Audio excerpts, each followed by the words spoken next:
Praise the Lord. தேவனுக்கு மகிமை உண்டாவதாக. நாம் சேர்ந்து ஆராதிப்பதற்கு இப்படி ஒரு நேரலை நிகழ்வை தேவனாகிய கர்த்தர் நமக்கு ஏற்படுத்தி தந்தார்.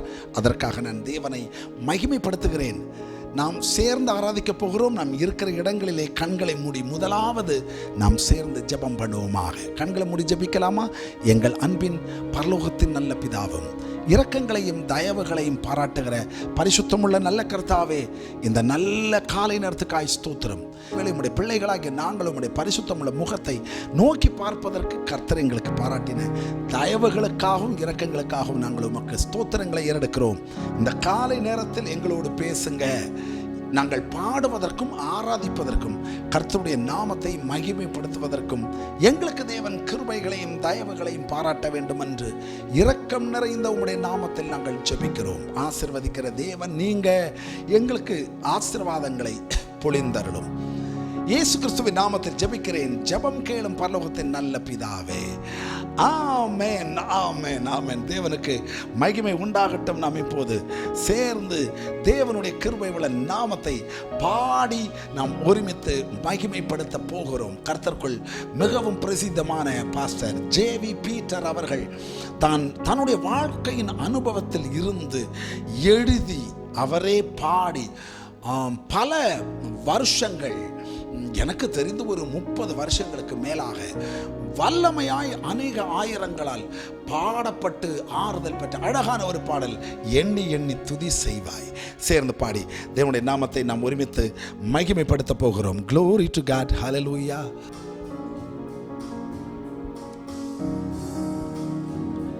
எண்ணி எண்ணி துதி செய்வாய், எண்ணில் அடங்காத கிருபைகளால் இன்றும் தாங்கும் தன் புயமே, இன்ப இயேசுவின் நாமமே, என்றும் தாங்கும் தன் புயமே, இன்ப இயேசுவின் நாமமே.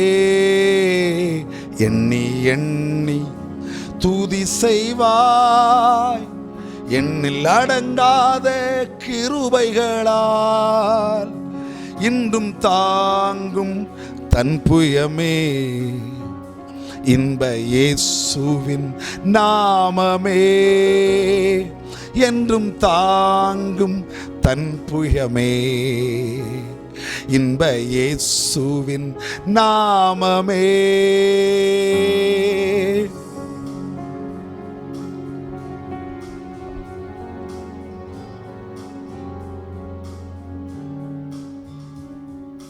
யோர்தான் புரண்டு வரும்போல் எண்ணற்ற பாரங்களோ, யோர்தான் புரண்டு வரும்போல் எண்ணற்ற பாரங்களோ, ஏலியாவின் தேவன் எங்கே உந்தன் விசுவாச சோதனையில், ஏலியாவின் தேவன் எங்கே உந்தன் விசுவாச சோதனையில், எண்ணி எண்ணி துதி செய்வாய், எண்ணில் அடங்காத கிருபைகளால் இன்றும் தாங்கும் தன் புயமே, இன்ப இயேசுவின் நாமமே, என்றும் தாங்கும் தன் புயமே, இன்ப இயேசுவின் நாமமே. உனக்கெதிராய் வரும் ஆயுதம் வாய்க்காதே, உனக்கெதிராய் வரும் ஆயுதம் வாய்க்காதே, உன்னுடையவர் உண்மை தேவன், அவர் தாசர்க்கு நீதியவர், உன்னை அழைத்தவர் உன்னை தேவன், தம் தாசர்க்கு நீதியவர். எண்ணி எண்ணி துதி செய்வாய். எண்ணில் அடங்காத கிருபைகளால் என்றும் தாங்கும் தன் புயமே. இன்ப இயேசுவின் நாமமே என்றும் தாங்கும் தன் புயமே. இன்ப இயேசுவின் நாமமே. உன்னை நோக்கும் எதிரியின் கண்ணின் முன்பில் பதறாதே. உன்னை நோக்கும் எதிரியின் கண்ணின் முன்னே பதறாதே. கண்மணி போல் காக்கும் கரங்களில் உன்னை மூடி மறைத்தாரே. கண்மணி போல் காக்கும் கரங்களில் உன்னை மூடி மறைத்தாரே. எண்ணி எண்ணி துதி செய்வாய். எண்ணில் அடங்காத கிருபைகளால் என்றும் தாங்கும் தன் புயமே. இன்ப இயேசுவின் நாமமே என்றும் தாங்கும் தன் புயமே. இன்ப இயேசுவின் நாமமே. உனக்கெதிராய் வரும் ஆயுதம் வாய்க்காதே. பாடுங்க. எனக்கெதிராய் வரும் ஆயுதம் வாய்க்காதே. என்னை அழைத்தவர் உண்மை தேவன். அவர் தாசர்க்கு நீதியவர். என்னை அழைத்தவர் உண்மை தேவன். தன் தாசர்க்கு நீதியவர். எண்ணி எண்ணி துதி செய்வாய். எண்ணில் அடங்காத கிருபைகளால் என்றும் தாங்கும் தன் புயமே. இன்ப இயேசுவின் நாமமே என்றும் தாங்கும் தன் புயமே. இன்ப இயேசுவின் நாமமே. தம்முடைய தாசருக்கு நீதி செய்கிற தேவன் அவர் எல் ஷதாய். என்றைக்கும் நமக்கு துணையாயிருக்கிறவர். ஒரு நாளும் நம்மை கைவிடாதவரும் ஒரு நாளும் நம்மை விட்டு விலகாதவரும். அதுதாங்க ஆண்டவருடைய பெரிய குணாதிசயமே. எந்த சூழல் நமக்கு வந்தாலும் உண்மை உள்ளவராயிருக்கிற தேவன், தம்முடைய தாசர்களுக்கு நீதி செய்கிற கர்த்தர், ஒரு நாள் நம்மை கைவிடாதவர், விட்டு விலகாதவர். எந்த சூழ்நிலை எப்படி வந்தால் என்ன, அவர் நம்மோடு கூட இருந்து நம்மை நடத்துகிற கர்த்தராயிருக்கிறவர். எல் ஷதாய், எந்த துணையான தேவன். Price the Lord. காலை தோறும் கிருபைகளாலும் வல்லமைகளாலும் நம்மை நிரப்புகிறவர். சேர்ந்து பாடி தேவனுடைய நாமத்தை மகிமைப்படுத்தும் மற்றொரு அழகான பழைய பாடல் பாஸ்டர் ஜெயச்சந்திரன் ஐயா அவர்கள் எழுதி அநேக முறை நாங்கள் பாடி தேவனை மகிமைப்படுத்தின பாடல் எல் ஷதாய் எந்தன் துணை நீரே. பாடலாமா? Price the Lord.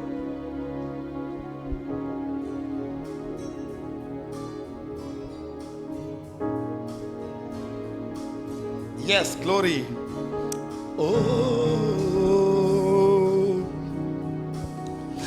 எல் ஷதாய் எந்தன் துணை நீரே, என் வாழ்வில் கேடகம்.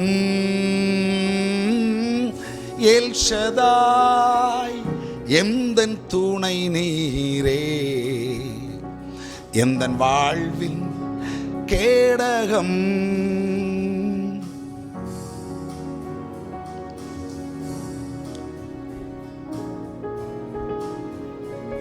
Glory to God. Oh, L ஷதாய் எந்தன் துணை நீரே, எந்தன் வாழ்வில் கேடகம். எண்ணில்லா நன்மைகள் என் வாழ்வில் செய்தீரே. எண்ணில்லா நன்மைகள் என் வாழ்வில் செய்தீரே. எந்தன் வாழ்வில் பலன் நீரே. எந்தன் வாழ்வில் பலன் நீரே. எல் ஷதாய் எந்தன் துணை நீரே. என் வாழ்வின் கேடகம்.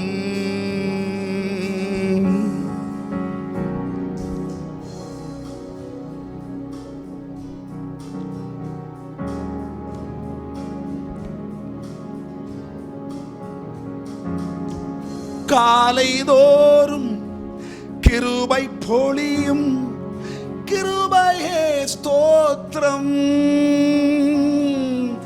காலைதோறும் கிருபை பொழியும் கிருபையே ஸ்தோத்திரம். உந்தன் நாமம் எந்தன் இன்பம், உமது செட்டை அடைக்கலம்.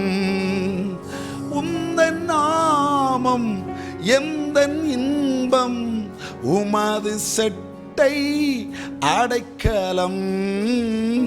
எல் ஷதாய் எந்தன் துணை நீரே. என் வாழ்வில் கேடகம். எல் ஷதாய் எந்தன் துணை நீரே. என் வாழ்வில் கேடகம். இம்மட்டும் என்னை காத்து நடத்தின எபினேசரே ஸ்தோத்திரம். இம்மட்டும் என்னை காத்து நடத்தின எபினேசரே ஸ்தோத்திரம். எந்த நாளும் கூட இருக்கும் இம்மானுவேலே ஸ்தோத்திரம். எந்த நாளும் கூட இருக்கும் இம்மானுவேலே ஸ்தோத்திரம். எல் ஷதாய் எந்தன் துணை நீரே.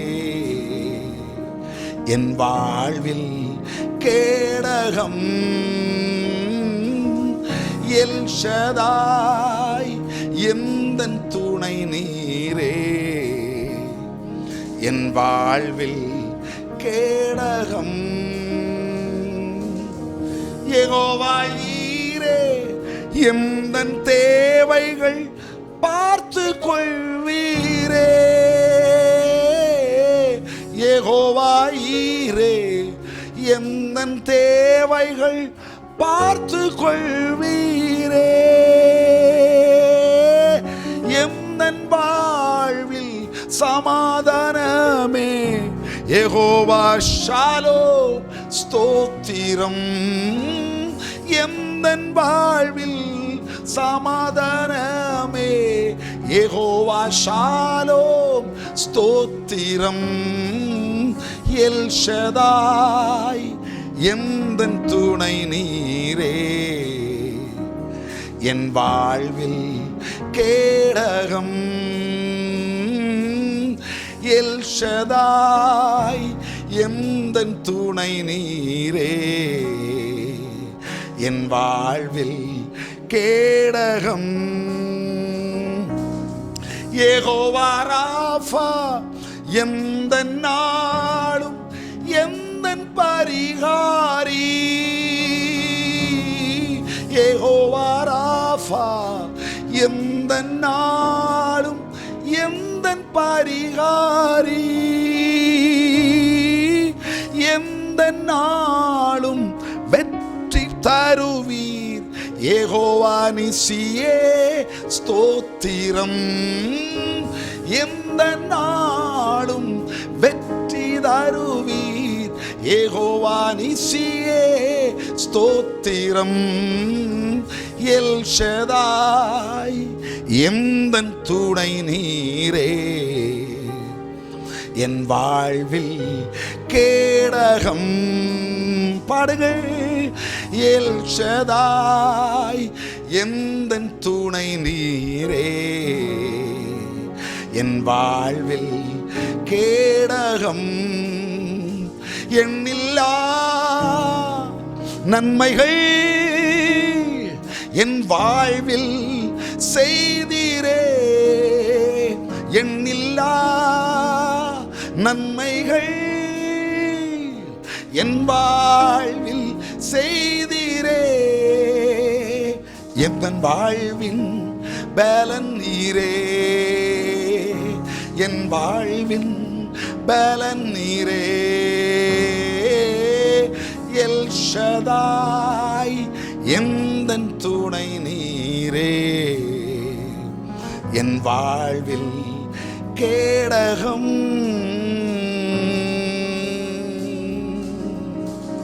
பிரச்சனைகளும் போராட்டங்களும் நெருக்கங்களும் நெருக்கடியான சூழ்நிலைகளும் என்ன நமக்கு நேரிட்டால் என்ன, சத்துரு எப்படிப்பட்ட தீயம்புகளை நமக்கு எதிராக அனுப்பிவிட்டால் என்ன, நமக்கு கேடகமும் நமக்கு துருகமும் நமக்கு பாதுகாப்பும் நம்மை நேசிக்கிறவரும் நமக்கு நேசமாயிருக்கிறவரும் அன்புள்ள ஆண்டவராகிய தேவன் நம்மோடு கூட இருக்கும்போது என்ன கவலைன்னு கேட்கிறேன்.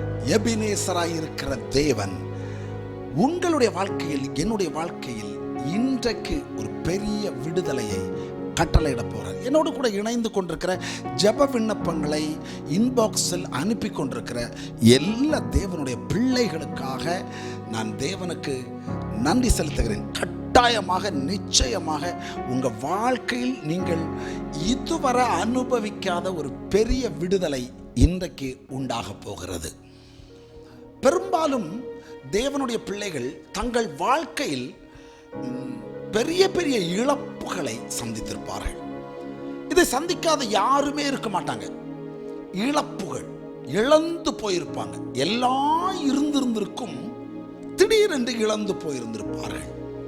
யோபுவின் புஸ்தகம் 14வது அதிகாரத்தில் பக்தனாகிய யோபு ஒரு மரத்தை குறித்து பேசுகிறான். 14ஆம் அதிகாரம் 7, 8, 9 வசனங்கள். ஒரு மரத்தை குறித்தாவது நம்பிக்கை உண்டு. அது வெட்டி போடப்பட்டாலும் திரும்ப துளிர்க்கும். அதாவது இந்த மரம் வெட்டுவதற்கு முன்பு மிகப்பெரிய ஒரு மரமாக இருந்தது. அநேக பறவைகளுக்கு சரணாலயமாக இருந்தது. அநேக பறவைகள் வந்து கூடு கட்டவும் தங்கவும், அநேகருக்கு நிழலாகவும் கனி கொடுக்கிறதாகவும், அநேகர் ஆச்சரியமாய் பார்க்கக்கூடியதாகவும் இருந்திருக்கலாம் அந்த மரம். இப்போது ஏதோ ஒரு சூழ்நிலையில் அந்த மரம் வெட்டி சாய்க்கப்பட்டிருக்கிறது. பழைய பசுமை இல்லை, பழைய திடன் இல்லை, பழைய அழகு இல்லை, பழைய பலனும் நம்ம கனமும் இல்லை. முன்பு வந்தது போல பறவைகள் கூடு கட்டுவதற்கு தன்னை தேடி வருவது இல்லை. காரணம், இது வெட்டி சாய்க்கப்பட்ட ஒரு மரம். அடிக்கட்டை மட்டும் மண்ணில் செத்து செத்து செத்து செத்து கொண்டே இருக்கிறது. மண்ணுக்கு கீழே வேறானது பழமையாகி பாழாகி அதுவும் நிர்ஜீவமாகி கொண்டே இருக்கிறது. இனி இது திரும்ப துளிர்க்காது, இனி வளராது, பழைய நிலைமைக்கு இது வராது, அவ்வளவுதான், எல்லாம் அவ்வளவுதான் என்று போகிறவர்களும் வருகிறவர்களும் வழிபோக்கர்களும் பரிகாசம் பண்ணக்கூடிய அளவுக்கு ஒரு நிந்தை நிறைந்த பாத்திரமாக, நிந்திக்கப்பட்ட பாத்திரமாக இந்த மரம் இப்போது மாறி இருக்கிறது. கர்த்தரோ சொல்லுகிறார், அந்த மரத்துக்கு ஒரு நம்பிக்கை இருக்கிறது என்று. என்ன நம்பிக்கை? அந்த மரத்துக்கு தன்னை குறித்தே ஒரு நம்பிக்கை இருக்கிறது, ஒரு செல்ஃப் கான்ஃபிடன்ஸ். நமக்கும் அந்த மரத்தை குறித்து ஒரு நம்பிக்கை, நம்பலாம். அது வெட்டி போடப்பட்டாலும் அதனுடைய வேர் மண்ணிலே பழையதாகி அதனுடைய அடிக்கட்டை செத்து போயிருந்தாலும் தண்ணீரின் வாசனை வரும்போது திரும்ப துளிர்க்கும். எஸ், 2022வது வருஷம் தேவனாகிய கர்த்தர் இந்த ஆரம்ப நாட்களில் உங்களை நோக்கி பேசுகிற ஒரு நம்பிக்கையான வார்த்தை என்று சொல்லலாம். நீங்கள் நம்புவதற்கும், நீங்கள் ஏற்றுக்கொள்வதற்கும், நீங்கள் விசுவாசிப்பதற்கும், நீங்கள் பற்றி பிடித்துக் கொள்வதற்கும் இந்த வசனம் என்கிற கோலை ஊன்றிக்கொண்டு தொடர்ந்துள்ள ஒவ்வொரு நாட்களிலும் நீங்கள் முன்னுக்கு போங்கள் என்று சொல்லி தேவனாகிய கர்த்தர் உங்களை ஆசீர்வதித்து வழி அனுப்புகிறார் என்று நான் விசுவாசிக்கிறேன். இனி உள்ள ஒவ்வொரு நாளும் நீ துளிர் விடுகிற நாளாக இருக்கும் என்று கர்த்தராகிய ஆண்டவர் கட்டளையிடுகிறார். ஹல்லேலூயா. இனி உள்ள ஒவ்வொரு நாளும் உன் வாழ்க்கையில துளிர் விடுகிற நாளாய் நான் மாற்றப் போகிறேன். எஸ், அன்புக்குரிய தேவனுடைய பிள்ளைகளே, ஸ்தோத்திரம். எல்லாம் இழந்தது, நஷ்டமானது, ஒன்றுமே இல்லாமல் போனது எல்லாம் திரும்பவும் துளிர் விட்டு ஓஹோன்று வளரக்கூடிய அளவுக்கு தேவன் மாற்றுவாராக. அப்படி ஒரு மனுஷனுக்கு நடந்த விடுதலை குறித்து தான் இந்த மாலை வேளையில் நாம் தியானிக்க போகிறோம். விடுதலை நடந்தது வேற யாருக்கும் அல்ல, தேவனுடைய மனுஷனாய் இருந்து கர்த்தருடைய வீட்டில் எங்கும் உண்மை உள்ளவனாகவும் தேவனோடு முகமுகமாய் சம்பாஷணை பண்ணக்கூடிய பாக்கியத்தை பெற்றவனும் கர்த்தருடைய மகிமையை கண்டு அந்த மகிமைக்குள்ளே 40 நாட்கள் இருந்து தேவனுடைய கரத்திலிருந்து ஸ்தோத்திரம் பிரமாணங்களையும் கற்பனைகளையும் கட்டளைகளையும் பெற்று நம்முடைய கரங்களில் ஆமென் அதை தந்த தேவ மனுஷனாகிய மோசே. இந்த மோசே என்கிற தேவனுடைய மனுஷனுக்கு நடந்த ஒரு பெரிய டர்னிங் பாயிண்ட், ஒரு திருப்பு முனையை குறித்து தேவனாகிய கர்த்தர் எனக்கு வெளிப்படுத்தினார். ஹல்லேலூயா. இன்றைக்கு உங்களோடு நான் இதை பகிர்ந்து கொள்ள ஆண்டவராகிய தேவன் என் இருதயத்தில் இந்த வார்த்தைகளை தரும்போது, அன்புக்குரிய கர்த்தருடைய பிள்ளைகளே, கர்த்தர் மிகவும் தெளிவாக என்னிடத்தில் பேசினது என்னவென்றால், இந்த வார்த்தைகளை ஏற்றுக்கொண்டு விசுவாசித்து நம்பிக்கையோடு அவைகளை பற்றி கொள்கிற தேவ பிள்ளைகள் நீங்கள் யாராக இருந்தாலும் நான் நிச்சயமாக உங்களுக்கு சொல்லுகிறேன், இயேசுவின் நாமத்தில் நீங்கள் விசுவாசிக்கிறீர்கள் என்றால் கர்த்தராகிய ஆண்டவர் உங்களுக்கு அதை செய்ய முடியும் என்று நீங்கள் நம்புகிறீர்கள் என்றால் நான் உங்களை பார்த்து தான் தீர்க்க தரிசனம் பேசுகிறேன். கட்டாயமாக கர்த்தர் அதை உங்களுக்காக செய்ய வல்லவராய் இருக்கிறார். என்ன விடுதலை நடந்தது? கவனித்து கேளுங்கள். யோபுவின் புத்தகத்தில் ஒரு மரத்தை குறித்து சொன்னேன். ஒரு காலத்தில் செழிப்பாக பசுமையாக பச்சையாய் இருந்தது. ஆனா இப்போ அது வெட்டி வீழ்த்தப்பட்டு விட்டது. அடிக்கட்டையும் வேறும் மட்டும்தான் இருக்கிறது, கொஞ்சம் நம்பிக்கையும். அந்த நம்பிக்கையை அது விட்டுவிடாததுனால தண்ணீரின் வாசனை அடிக்கிற போது, தண்ணீர் அதன் மேல் பாய்ச்சப்படும் போது அது மறுபடியும் துளிர்விடும். எஸ், 2022 உங்க வாழ்க்கைக்கு அப்படி அமைய போகிறது. ஒரு காலத்துல ஓஹோன்னு இருந்தது, இப்ப காய்ந்து போன வேரும் அடிக்கட்டையும் துளிர் விடுமா விடாதா என்கிற கேள்விக்குறியோடு இருக்கிற நிலைக்கு தள்ளப்பட்டு விட்டது இந்த மரம். இதே அனுபவம் தான் தேவனுடைய மனுஷனாகிய மோசேக்கும் நடந்தது. நமக்கு நன்றாக மோசேயின் வரலாறை குறித்து தெரியும். 400 வருஷங்கள் இஸ்ரவேல் ஜனங்கள் எகிப்தில் அடிமைகளாய் இருக்கிற காலத்தில் அந்த அடிமைத்தனம் முடிவுக்கு வரப்போகிறது என்று தேவனுடைய மனுஷனாகிய ஆபிரகாமுக்கு தேவன் முன்னமே அறிவித்த அந்த தலைமுறையின் கணக்கில் கடைசி தலைமுறை, அடிமைத்தனத்தின் கடைசி தலைமுறையாக இருக்கிறான் இந்த தேவனுடைய மனுஷனாகிய மோசே. கவனமாய் கேளுங்கள். பரிசுத்த ஆவியானவர் எனக்கு சொல்லுவது என்னவென்றால், 2022 ஜனவரி மாதத்தின் இந்த குறிப்பிட்ட நாளில் ஆண்டவருடைய முகத்தை நோக்கி பார்க்கிற கர்த்தருடைய பிள்ளையே, ஸ்தோத்திரம். அடிமைத்தனத்தின் கடைசி தலைமுறை தான் நீ. உன் தலைமுறையில் உன் பிதாக்களின் பிதாக்களுக்கு ஸ்தோத்திரம், அவர்கள் மேல் உட்கார்ந்திருந்த அடிமைத்தனத்தின் சங்கிலி இனி உன்மேல் வராது. கர்த்தராகிய தேவன் உன்னை விடுவித்து ஒரு புதிய பாதையில், ஒரு புது வழியில் கர்த்தர் உன்னை நடத்துவதற்கு திட்டமிட்டிருக்கிறார். தேவனுக்கு ஸ்தோத்திரம். நீதான் அந்த கடைசி தலைமுறை. ஹல்லேலூயா. அடிமைத்தன சங்கிலியை சுமந்து கொண்டு, அடிமைத்தனத்தின் வேலையை செய்து கொண்டு, வாழ்க்கையே ஒரு கேள்விக்குறியாக 4 சுவற்றுக்கு உள்ளாக அடைக்கப்பட்டவனாய் இருக்கிற அந்த அனுபவத்தின் கடைசி தலைமுறை நீதான். ஸ்தோத்திரம். உனக்கோ தேவன் அடிமை சங்கிலியை உடைத்து ஒரு புது பாதையில், பாலும் தேனும் ஓடுகிற கானானுக்கு நேராக உன்னை தேவன் நடத்தப் போகிறார். இனி உள்ள நாட்கள் உன் வாழ்க்கையின் பெரும் பாதையான வழிகள் இருக்கும்.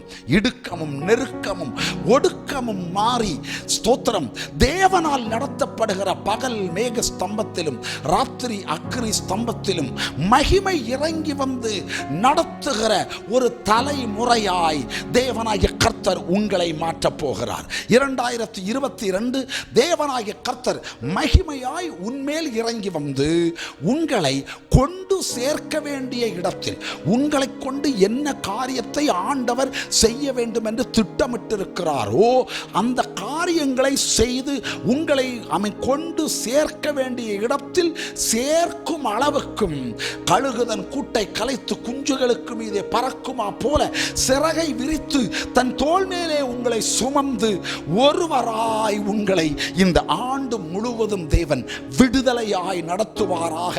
2022 நெருக்கத்தின் வருஷம் அல்ல, அழுகிற வருஷம் அல்ல, கண்ணீரின் வருஷம் அல்ல, வேதனையின் வருஷம் அல்ல.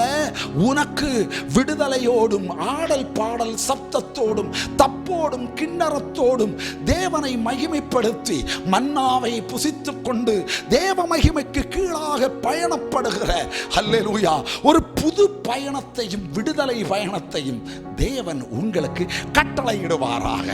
மோசேதான் அந்த அடிமைத்தனத்தின் கடைசி தலைமுறை. இவனுடைய பிறப்பே ஒரு ஆச்சரியமானது. காரணம், இவனோடு கூட பிறந்த அத்தனை பேர்களும், ஆண்களாய் இருக்கிற அத்தனை பேர்களும் மரணம் அவர்களை வாரிக்கொண்டது. ராஜ கட்டளை. எஸ், ராஜ கட்டளையால் அத்தனை ஆண் பிள்ளைகளும் சங்காரம் பண்ணப்படுகிறார்கள். எத்தனை சங்காரம் நடக்கட்டும், எத்தனை கட்டளை உனக்கு விரோதமாய் பிறக்கட்டும், தாயின் கருவிலே கர்த்தர் உன்னை கண்டிருக்கிறார் என்றால், தாயின் கருவிலே கர்த்தர் உன்னை தெரிந்தெடுத்திருக்கிறார் என்றால், என் அன்புக்குரிய தேவனுடைய பிள்ளையே, உன்னை ஜீவனோடு காப்பாற்றுவதற்கு தேவன் போதுமானவராய் இருக்கிறார். ஹல்லேலூயா. பக்கத்து வீடுகளில் எல்லாம் மரண ஓலங்கள் உயர்த்தப்படும் போதும் இந்த தலைமுறையில் உன்னை கொண்டு தேவனாகிய கர்த்தர் ஏதோ ஒரு பெரிய காரியத்தை செய்ய அவர் திட்டமிட்டிருக்கிறபடியால் மரண கட்டிலிருந்து பை பர்த்திலே, பிறப்பிலேயே, நீ பிறப்பதற்கு முன்பதாகவே, ஹல்லேலூயா, உன் மரணம் உன்னை தேடி உன் வீட்டுக்கு வந்து கொண்டிருந்தது தாதிமார்களின் வேஷத்தில். ஆனால் தேவனாகிய கர்த்தரோ, ஸ்தோத்திரம், அந்த மரணத்தின் போராட்டம், மரண தூதன் உன்னை காவு வாங்க உன் வீட்டுக்கு வருவதற்கு முன்பதாகவே தேவன் உன்னை ஜீவனோடு காப்பாற்றி வெளியே கொண்டு வந்தார். தேவனுக்கு ஸ்தோத்திரம் உண்டாவதாக. மோசேயின் தாய் தகப்பன் தங்களுக்கு பிறந்த பிள்ளை அழகுள்ளவன் என்று கண்டு, எபிரேயர் நிருபம் 11ஆம் அதிகாரத்தில் பார்க்கிறோம். எஸ், ஸ்தோத்திரம், அழகுள்ளவன் என்று கண்டு. இங்கிலீஷ் பைபிள்ல அழகாக எழுதியிருக்கிறோம், proper child. He is the proper child. எதற்காக? இஸ்ரவேல் ஜனங்கள் 400 வருஷங்கள் அடிமைகளாக இருப்பார்கள். ஸ்தோத்திரம், இந்த தலைமுறையில் ஒருவனை நான் எழுப்புவேன், அவனுடைய தலைமையில் என் ஜனம் விடுதலை பெற்று அவர்கள் பாலும் தேனும் ஓடுகிற கானான் தேசத்துக்கு திருப்பி கொண்டு வரப்படுவார்கள் என்று தேவனாகிய கர்த்தர் இஸ்ரவேல் ஜனங்களுக்கு வாக்குத்தத்தம் பண்ணியிருந்தாரே, அவர்களை நடத்துவதற்கு he is the proper child. இவன் தான் தகுதியானவன் என்று தாய் தகப்பன் கண்டார்கள். விடுதலை அங்கேதான் ஆரம்பிக்கிறது. ஆரம்பிக்கிறது. தேவனுக்கு ஸ்தோத்திரம் உண்டாகட்டும். திருப்பு முறையும் அங்கேதான் ஆரம்பிக்கிறது. நான் சொல்லட்டுமா, உங்கள் பிள்ளைகள் ஆசீர்வாதமாய் இருக்க, உங்கள் பிள்ளை நன்மையாய் இருக்க, உங்கள் பிள்ளைகள் தகுந்தவர்களாய் இருக்க நீங்கள் தான் இந்த வார்த்தையை சொல்ல வேண்டும். ஆமென். பிறக்கும் போதே இவன் என்ன ஞானியாகவா பிறந்தான்? பிறக்கும் போதே இவன் என்ன திறமை உள்ளவனாகவா பிறந்தான்? இல்லை. எல்லா மனிதர்களும் பிறப்பது போலத்தான் மோசையும் பிறந்தான். அந்த கை குழந்தை பிறந்ததான பச்சிளம் குழந்தையை கையில் எடுத்து வைத்துக் கொண்டு தாயும் தகப்பனும் சொல்கிறார்கள், he is the proper child. இவன் தான் தகுதியுள்ளவன். ஹல்லேலூயா. இவன் தான் தகுந்தவன். தகுதியுள்ளவன் என்று நான் சொல்வதை விட தகுந்தவன். இவனுக்கு முடியும், இவனால் முடியும், இவன் செய்வான். ஆமென்.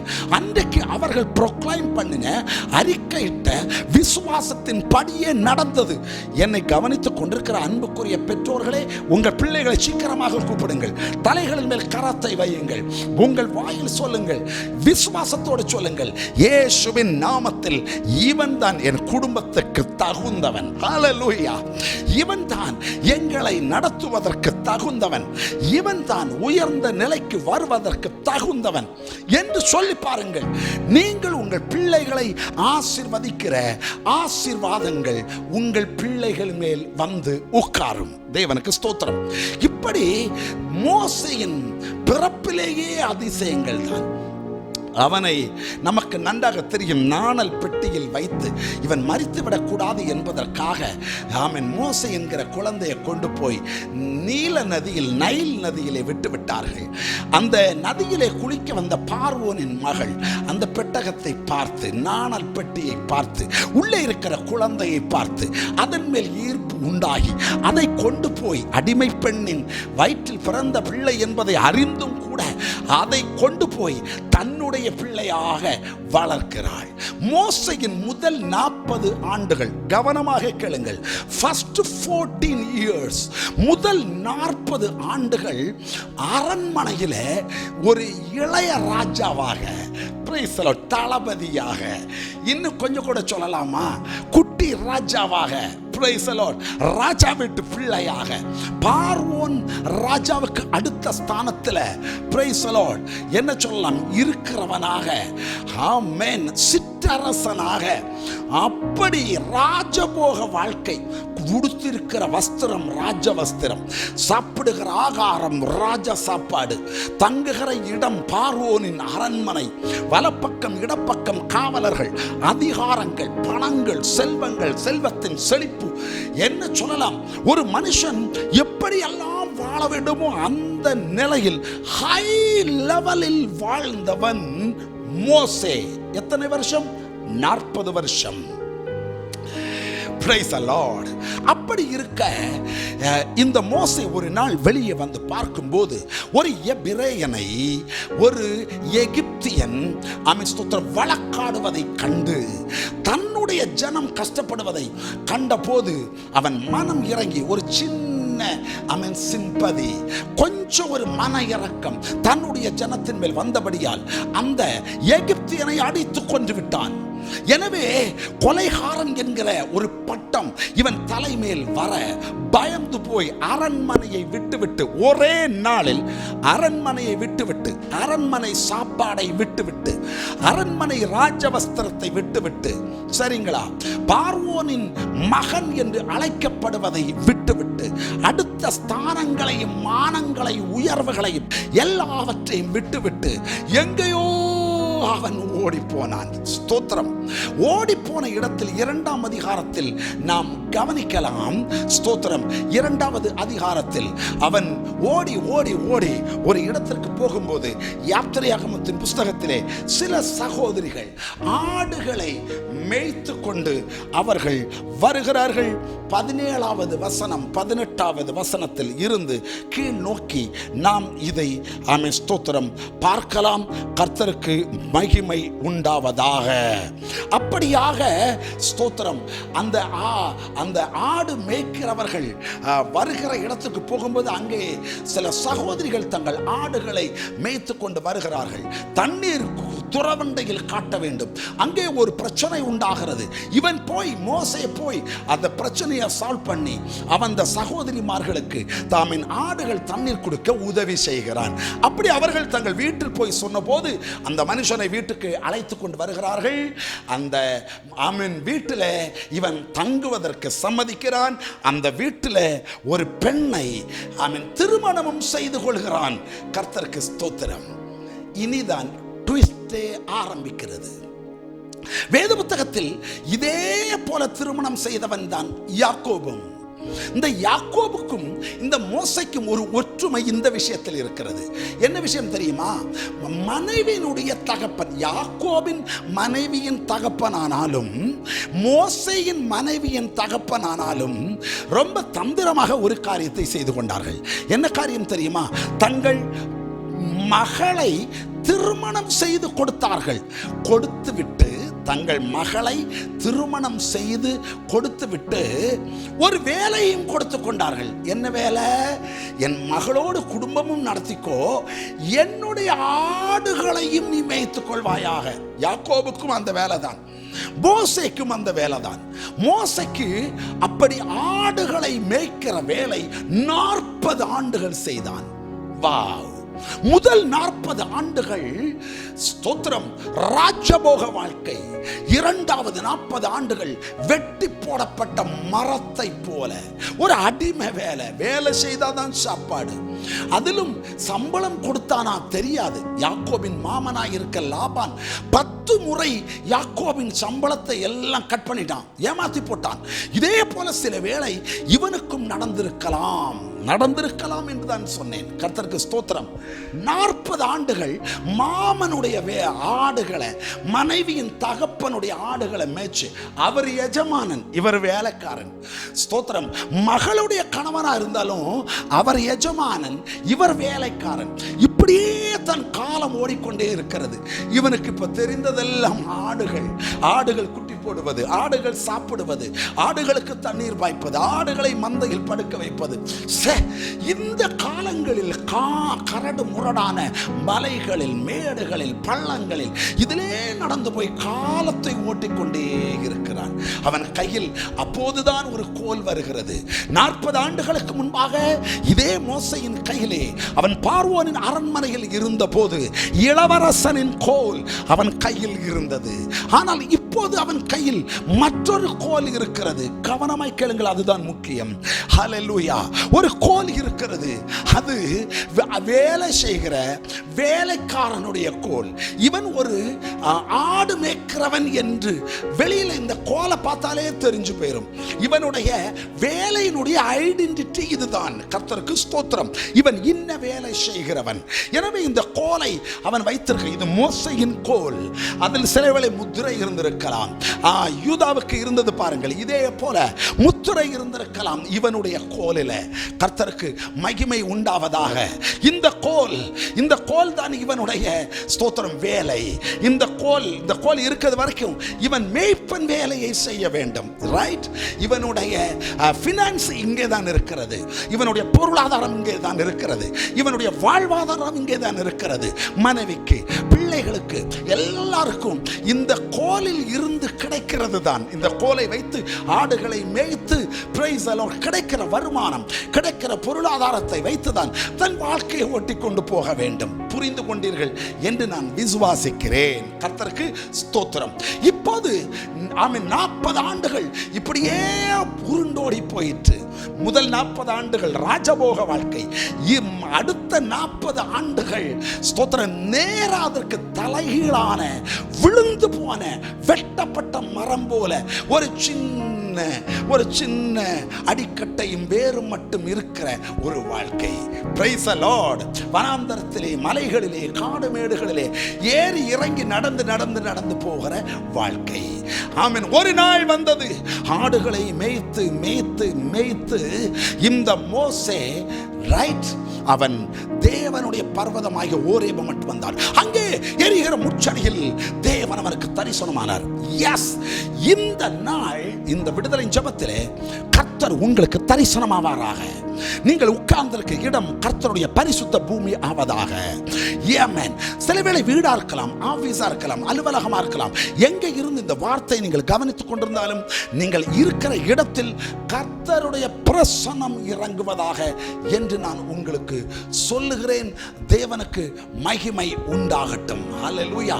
அப்படியாக இந்த தேவனுடைய மனுஷன் அந்த முச்சடியின் நடுவில் எரிகிற தீச்சுளையின் பக்கத்தில் அவன் நெருங்கி போன போது தேவனாகிய கர்த்தர் அந்த நடுவில் இருந்து கூப்பிடுகிறார். மோசே, மோசே, நீ பக்கத்தில் வராதே, நீ நிற்கிறதான இடம் பரிசுத்த பூமியாக இருக்கிறது. எஸ், பரிசுத்த பூமி, பரிசுத்த பூமி, சுத்தமான பூமி. ஹல்லேலூயா. உன் கால்களில் உள்ள பாதரட்சைகளை கழட்டி போடு. நான் உன்னை இன்றைக்கு உன் வாழ்க்கையை திருப்ப போகிறேன். ஒரு டர்னிங் பாயிண்ட் உனக்கு உண்டாக போகிறது, ஒரு திருப்பு முனை உண்டாக போகிறது. இந்த விடுதலை ஜெபத்தில் இப்பொழுது பங்கெடுத்துக் கொண்டிருக்கிற நேரலையில் உட்கார்ந்திருக்கிற உங்களை பார்த்து நான் உங்களுக்கு சொல்லுகிறேன், நீங்க உட்கார்ந்திருக்கிற பக்கத்தில் முச்சடியில் இறங்கி வந்த தேவனுடைய பிரசன்னம் இறங்கி கொண்டிருக்கிறது. அந்த மகிமையின் சாயல் உங்க வீட்டுக்குள்ளே பிரகாசமாய் வெளிப்பட்டு கொண்டிருக்கிறது. கர்த்தர் சொல்லுகிறார், இன்று நான் உன்னை சந்திக்கிற இந்த நாளில், நான் உன்னோடு பேசுகிற இந்த நாளில், நான் உன்னை தொடுகிற இந்த நாளில், நான் உன்னை விடுதலையாக்க போகிற இந்த நாளில் உன் வாழ்க்கை தலைகீழாக மாறப் போகிறது. ஒரு யூ-டர்ன் நீ அடிக்க போகிறாய். ஹல்லேலூயா. Praise the lord. இவனுக்கு ஒன்றுமே புரியவில்லை. கர்த்தர் சொல்லுகிறார், என் ஜனங்கள் அழுத அழுகை நான் கண்டேன், கேட்டேன், அவர்களுடைய கண்ணீரை நான் கண்டேன். ஒரு காரியம் பண்ணுவாயாக, உன்னை அவர்களை விடுதலைக்கு நேராக நடத்த உன்னை நான் தெரிந்து கொள்கிறேன். ஸ்தோத்திரம். நீ போ, பார்வோன் அரண்மனைக்கு போய் பார்வோனிடத்தில் சொல்லி அவர்களை மீட்டுக் கொண்டு வருவாயாக. கவனமாய் கேளுங்கள், கவனமாய் கேளுங்கள். இவன் பல சாக்கு போக்கு சொல்கிறான். 3ஆம் அதிகாரம் முழுவதும் அதைத்தான் பார்க்கிறோம். ஆண்டவர் பார்த்தார். ஸ்தோத்திரம். இவன் வாழ்க்கையை மாற்ற வேண்டுமானால் ஒரு விடுதலையை வெளிப்படுத்த வேண்டும். 4வது அதிகாரம் கர்த்தர் கேட்கிறார், போக மாட்டேன் ஆண்டவரே, என்னால போக முடியாது, என்னால பேச முடியாது. ஆண்டவர் எல்லாத்துக்கும் சொல்யூஷன் கொடுத்து பார்த்தார். இவன் போகவே மாட்டேங்கிறான். இவன் போக வேண்டுமானால் இவன் கையிலிருந்து ஏதோ ஒன்று வெளியே போக வேண்டும். இவனை போக விடாமல் தடுக்கிற, இவனை அடுத்த ஸ்டெப்புக்கு முன்னேற விடாமல் தடுக்கிற ஏதோ ஒன்று இவனுக்குள்ளே இருக்கிறதை கர்த்தர் கண்டார். ஆண்டவர் கேட்கிறார், உன் கையில் இருப்பது என்ன? அவர் கையை பிடித்து பார்த்தபோது, எஸ் ஆண்டவரே, 40 வருஷமாக இந்த கோலை நான் பிடித்திருக்கிறேன். இதை வைத்து தான், இந்த கோல் தான் என்னுடைய வாழ்வாதாரம், வருமானம், என் பொருளாதாரம், என்னுடைய பிசினஸ் எல்லாம் இது ஆண்டவரே, இந்த கோல் தான். கர்த்தர் சொல்லுகிறார், ஒரு காரியம் பண்ணு, இந்த கோலை நீ பிடிச்ச 40 வருஷமா அந்த கோலை பிடிச்சிருக்கிற, 40 வருஷமா நீ தரித்திரமா தான் இருக்கிற. நீ எதுல முன்னேறின? சொந்தமான மந்தை உனக்கு இருக்கா? உனக்கு மேய்க்கிறதுக்கு மேய்ப்பர்கள் இருக்காங்களா? நீ முதலாளி ஆயிட்டியா? இன்னும் மாமனுடைய ஆடுகளை மேய்க்கிற வேலைக்காரனா தானே இன்னும் அந்த அடிமட்டத்தில் தானே நீ இருக்கிறாய். ஒன்றுமே முன்னேறல. காரணம் உன் கையில இருக்கிறதா மகனே. ஆண்டவர் சொல்ல, உன் கையில இருக்கிறது இல்லையா, அதுல தான் ஒரு ரகசியம் இருக்கிறது. இவனுக்கு ஒன்றுமே புரியவில்லை. கர்த்தர் சொன்னார், உன் கையில் இருக்கிறது பாரு அந்த கோல், 40 வருஷமா உன்னை பிடிச்சு கொண்டிருக்கிறாயே, அதை கீழே போடுவாயாக. என்ன ஆச்சரியம்! அவன் கீழே போட்ட போதுதான் புரிந்து கொண்டான். ஸ்தோத்திரம். அந்த கோல் சர்ப்பமாய் மாறிற்று. என்னை ஆச்சரியப்படுத்தின விஷயம் என்னவென்றால், அந்த கோல் சர்ப்பமாய் மாறின உடனே மோசே நினைத்திருப்பான், ஆஹா, இந்த 40 ஆண்டுகள் நான் கையில் பிடித்திருந்தது பெரிய ஒரு பாம்பை பிடித்திருந்திருக்கிறேன். புரிந்து கொண்டீர்களா? இந்த 40 வருஷமாக என் கையில நான் ஒரு பெரிய பாம்பை, ஒரு வலு சர்ப்பத்தை நான் பிடித்திருந்திருக்கிறேன். உன் கையில இந்த வலு சர்ப்பம் இருக்கிறது வர நீ ஒரு ஸ்டெப் கூட முன்னேற முடியாது. கர்த்தர் பார்த்தார், கீழே போடாத, அந்த பாம்பு கீழே விழட்டும். அந்த சர்ப்பம் கீழே விழுகிறது. தேவனுக்கு ஸ்தோத்திரம் உண்டாவதாக. ஆண்டவர் அந்த கோலாய் இருந்த சர்ப்பத்தை தலைகீழாய் பிடிக்க சொல்லுகிறார். Glory to God. வாளை பிடிச்சு தூக்கு. இப்போது அது கோலாய் மாறிட்டு சர்ப்பத்தின் வல்லமை அதற்குள்ள இருந்து நீக்கப்படுகிறது. தேவனுக்கு ஸ்தோத்திரம். இப்ப புரிந்து கொண்டார், இவ்வளவு நாள் என் கையில் இருந்த சர்ப்பம், இவ்வளவு நாளும் என்னை நான் அடுத்த லெவலுக்கு போக விடாம பண்ணி இருந்தது இந்த என் கையில இருந்த சர்ப்பம் தான். ஸ்தோத்திரம். தேவன் அதை வெளியே கொண்டு வந்து காட்டுகிறார், வெளிப்படுத்தி காட்டுகிறார். தேவன் அதை விடுவித்து காட்டுகிறார். இனி இது உன் வாழ்க்கையில் இருக்காது. அது உன்னை விட்டு, உன் கோலை விட்டு, உன் கரத்தை விட்டு அது வெளியே போகிறது. ஹல்லேலூயா. ஆச்சரியம் என்ன என்று நான் உங்களுக்கு சொல்லட்டுமா? Price the Lord. இந்த சர்ப்பம் உட்கார்ந்திருந்த இந்த கோலை தான் பிற்காலங்களில் அற்புதங்களுக்கும் அடையாளங்களுக்கும், செங்கடலை இரண்டாய் பிளப்பதற்கும், கண்மலை விளர்ந்து தண்ணீர் வர வைப்பதற்கும் அதிசய கோலாய், விசுவாசத்தின் கோலாய் தேவன் மாற்றினார். தேவனுக்கு ஸ்தோத்திரம். எப்போது அவன் கையில் இருந்த, என் சிந்தை கவனிக்க வேண்டும், எப்போது அவன் கையில் இருந்த கோலுக்குள்ளே மறைந்திருந்த சர்ப்பம் வெளிப்பட்டு வெளியே போனதோ அந்த நேரத்திலிருந்து மோசையின் வாழ்க்கை தலைகீழாய் மாறிற்று. ஸ்தோத்திரம். அதே அரண்மனையிலே போய் நிற்கிறான். 6 லட்சத்துக்கும் அதிகமான ஜனத்தை வழி நடத்துகிறான். தேவனிடமிருந்து 10 கட்டளைகளையும் பிரமாணங்களையும் பெற்றுக் கொள்கிறான். கர்த்தர் அவனை உயர்த்தி வேறொரு லெவலுக்கு கொண்டு போய் ஊழியத்திலும் ஆவிக்குரிய காரியத்திலும் இன்றைக்கு மறக்க முடியாத ஒரு மனுஷனாய் மோசேயை தேவன் மாற்றினார். உங்களையும் தேவன் மாற்றுவார். உங்க கையில் இருக்கிற அதை கொஞ்சம் கீழே போடுங்க, அந்த பாம்பை கொஞ்சம் கீழே போடுங்கன்னு சொல்லுகிறேன். நீங்க போடலை என்றால் கர்த்தர் அதை போட வைக்க போகிறார். ஹல்லேலூயா. ஸ்தோத்திரம். உங்க கையில் இருக்கிறத கீழே போடுங்க. உங்க கையில் இருக்கிறது பெரிய சர்ப்பத்தை பிடிச்சுக்கிட்டே இருக்கீங்க, அதை கொஞ்சம் கீழே போடுங்க. விடுதலை உண்டாக போகிறது. ஜெபிக்கலாமா? எங்கள் அன்பின் பரலோகத்தின் நல்ல பிதாவே, இரக்கம் பாராட்டுகிறவருமாய் இருக்கிற பரிசுத்தமுள்ள நல்ல கர்த்தாவே, எங்களுக்கு தேவரீர் தந்த இந்த விடுதலை ஜெபத்துக்காக உமக்கு ஸ்தோத்திரம். தகப்பனே, உமது பிள்ளைகளாகிய எங்களோடு கூட நீர் இருந்து ஸ்தோத்திரம் பேசி நிரப்பா. இன்றைய விடுதலை உமது பிள்ளைகளுக்கு உண்டாகட்டும். ஸ்தோத்திரம். லைவ்ல, ஆன்லைன்ல, இன்பாக்ஸ்ல ஜெபிக்க சொல்லி இந்த சகோதரர்கள் சகோதரிகள் இந்த விஷயங்களை எழுதியிருக்கிறார்கள். வியாதியோடு ஜெபிக்க சொல்லி ஆமென் சொல்லுகிற இந்த சகோதரிக்காக நான் ஜெபிக்கிறேன். இயேசுவின் நாமத்தில் அவர்களுக்கு சுகம் உண்டாவதாக. பொருளாதார நெருக்கடியோடு ஸ்தோத்திரம் ஜெபிக்க வேண்டும் என்று சொல்லி ஆமென் ஸ்தோத்திரம் ஜெப விண்ணப்பத்தை அனுப்பியிருக்கிற இவர்களுக்காக நான் ஜெபிக்கிறேன். கர்த்தாவே, ஒரு பெரிய விடுதலை இவர்களுக்கு இப்பொழுதே உண்டாவதாக. பலவீனங்கள் மாற்றப்படுவதாக, சுகவீனங்கள் மாற்றப்படுவதாக.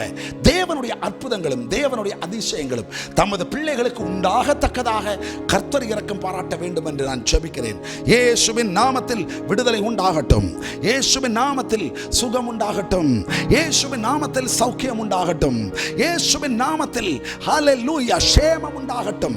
இதுவரை உள்ள தரித்திரம் மாறட்டும் ஆண்டவரே. ஹல்லேலூயா. இதுவரை உள்ள தரித்திரம் மாறட்டும்.